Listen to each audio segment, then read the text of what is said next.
This is where we got attacked by bees. Well, okay, let me qualify. This is where Gus got attacked by bees in that log there.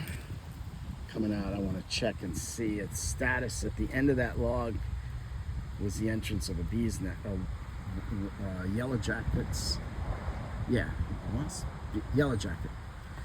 And Gus just plopped down right there and was like, it was sort of like he was having some kind of distress, but I didn't see bees. And sometimes dogs would just get like a bug up their butt, whatever you know, like when they start dragging their butt or whatever, and they just get some, like if we had a scratch or an itch that we couldn't get. And he was just acting a little funny, but I didn't see bees, so I had no idea. Then I realized he had at least 2 or 3 bees on him that I could visibly see. And I said, "Come on, Gus," and he wouldn't get up because he kept trying to bite them off. And then finally I said, "Run!" And we just ran, and he ran to the front of the house. Still had like 2 or 3 bees on him. Gosh knows how many were on his undercarriage because I couldn't see it. I only saw what was on his back and shoulders and legs. And so we ran, and then he ran around, and he'd stop, and he'd try to pull him off and bite, and he just couldn't get away from the pain. And finally we came to the door, and there was still one at the door, and I said, "I'm not bringing you in the house till I get these bees off." So we got those finally off. He came in the house, he run around, dropped down, and just tried to get away from the pain, ran upstairs, tried to get away from the pain, and we're fine. And then I came back to look for the nest, and then I got stung before I could figure out where it was coming, and I sprayed it. I want bees. I have no problem with bees. I just don't want them where they're going to attack me or mine. That's my philosophy. Leave me alone, leave us alone, and we'll be fine. But if you're making a nest near the swing set, or you make a nest near where I parked the car, that can't float. You got to go somewhere else. Don't be near me. And if my theory is, if you sting one of mine, then I kill all of you. The whole nest is dead. Sorry, because we walk right through here. We've walked through here every day. Never had a problem. And that's the way it is. In August, you start getting the bees. I don't know what it is. I think they are getting angry because they know that the winter's coming, and I don't know if they hibernate or they die, but bees always seem to get more angry. And now I'm always sitting there going, I hate this. I don't want to go out and get stung. Come on, Toby. Where is he? Come on, Gus.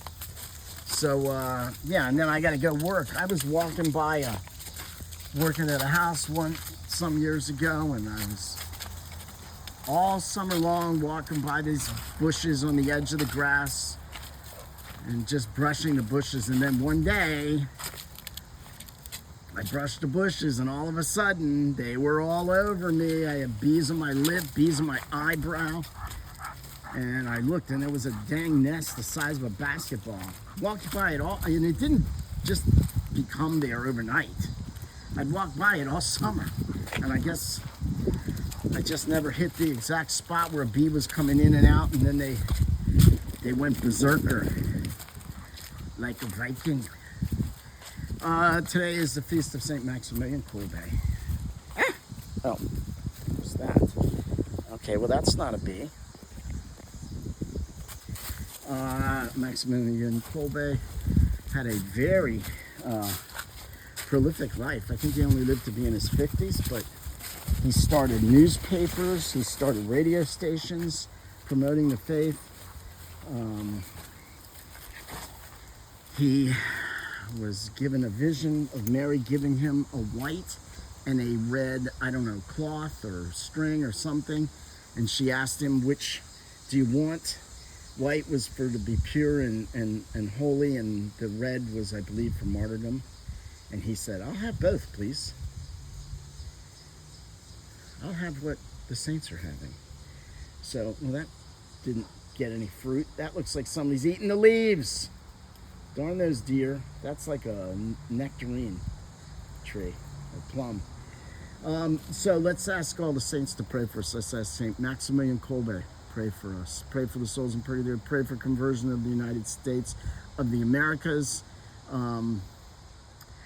of a call back to Christianity, whose ultimate source is Catholicism, so that we could get back to sanity in this world. We're heading in the wrong direction, and we need to, if we focused on God and what God has revealed to us, then we wouldn't have so many of these problems. Because it stems when we decide we're God and we know what's best and we know what's right and we know what is the truth, instead of what God's already revealed the truth to us.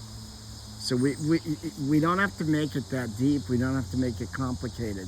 God's told us everything, and he left a church to help, to explain and guide us in those truths. So let's follow the Catholic Church. Let's ask the saints to pray for us and bless this nation. And when this nation, the United States, is blessed, the other nations will see what we've got that they don't have, if they don't have it. Poland is a very Catholic country. They seem to have it. I think it's Poland.